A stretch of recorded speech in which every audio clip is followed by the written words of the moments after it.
Well, when I first started here, we was making about 70 barrels a day. Small place, had 4 storage buildings that held 20,000 barrels each. Now we have 26 storage buildings that holds 20,000 barrels. We went from making 60 to 70 barrels a day to 570 barrels a day. We have a little over 500,000 barrels in storage right now. And we're strictly a one brand operation. Everything comes out of here is Wild Turkey bourbon. You know, bourbon is only true American spirit. Bred, born, and raised from Bourbon County, Kentucky, which is over at Paris, Kentucky now. That's where it got its start and everything. And everything is under federal government supervision. We can only use the barrel one time. We can never use no color, no flavor, or nothing can be added to bourbon. If you add flavor or color, just like our American honey or our spice, we come out with a spice bourbon last year. When we add something to it, then it can't be called bourbon anymore. It's whiskey. That's what we strive for here, to keep that tradition, the history of true bourbon. True bourbon. Well, Wild Turkey was started by the McCarthy family, Austin Nichols Company, which was started in business in 1855, back in that day and time. Most all your corporate offices was in New York City at that time. And all the businessmen in New York City went on a turkey hunt every year down in the Carolinas. And they happened to pull it straight out of the barrel. His time to bring the bourbon, they'd bring the food, the bourbon, the wine, is all in the business. And he just happened to pull it out of the barrels. It happened to be 101 proof. They liked it so well. At sitting around at night, they kept saying, well, this tastes different. The big difference is 101 proof, still 100 proof. And he said, well, they like it so well. So make a long story short, the next year they said, you bring some more of that same bourbon. Well, he didn't know, but we come under federal government supervision. So we have to keep records of everything. And he called them and asked them what, and they pulled some of the same bourbon. And they're sitting around that night after hunting all day, they liked it so well. He said, well, if they like it, I'm going back, I'm going to start bottling 101 proof and call it Wild Turkey after the Wild Turkey hunt. Well, our federal government tells you that the most heavily restricted product in the world.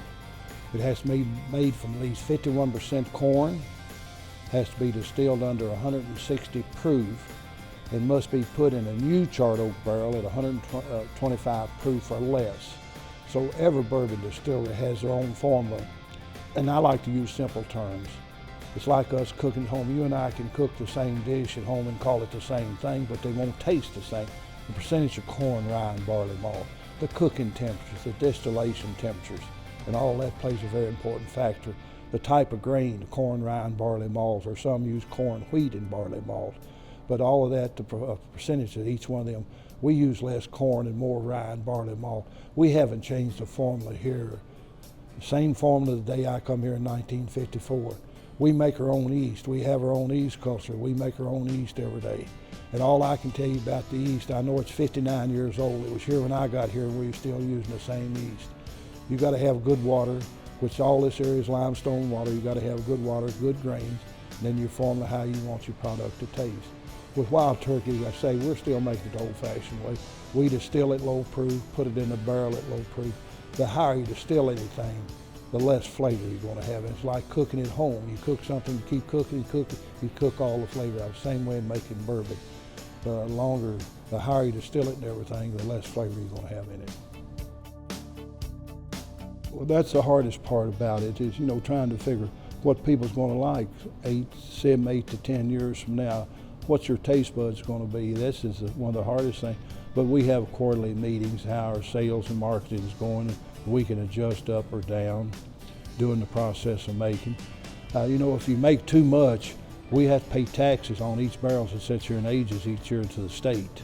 So if you make too much and you've got your money tied up, if you don't make enough, well, you haven't lost any money, but you have lost money in one way, because if you had more, you could sell it.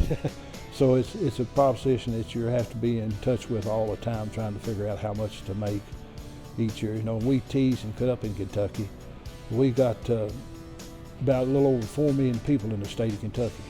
We got over 4.5 million bourbon barrels stored in Kentucky, so we got more bourbon barrels in Kentucky than we have people. Well, the bourbon business has been great for the Commonwealth of Kentucky. I say it's born, bred, and raised here, but most of Kentucky is still in Prohibition. a lot of 3/4 of Kentucky is still dry. We're that way. They say we make 95% of the bourbon for the world, but we probably make more than that.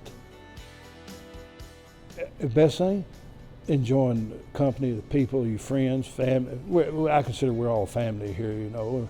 And then being in the bourbon business with all other bourbon distilleries, we're all close friends. We're together all the time and enjoy being with each other. You know, we're in competition in one way, but another way, we're friends.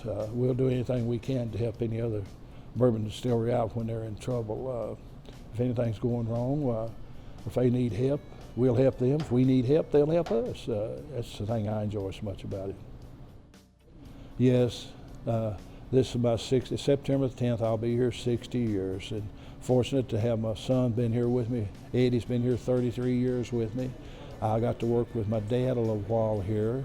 My wife actually worked here before I did, and she stayed home, took care of the children, and then she went back to high school and the administration end of it and retired from that. So she's enjoyed it. My family's all enjoyed the bourbon business. It's been great to us.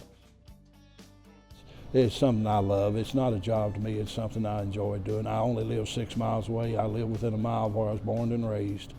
And I'm one of those that when it becomes a job, I'll retire. It's something I enjoy. I've heard people say, I hate to get up and go to work. I can count on one hand the days. If I miss a day, they think something's wrong around here. But I enjoy it. You know, you get such wonderful people working here generation after generation, and you get to see them every day, and we're all close friends. It's no me and them, or we're all the same. It makes no difference here. We're all the same. It's all of our office doors are always open to everybody. It's no closed doors or anything. It's a family affair.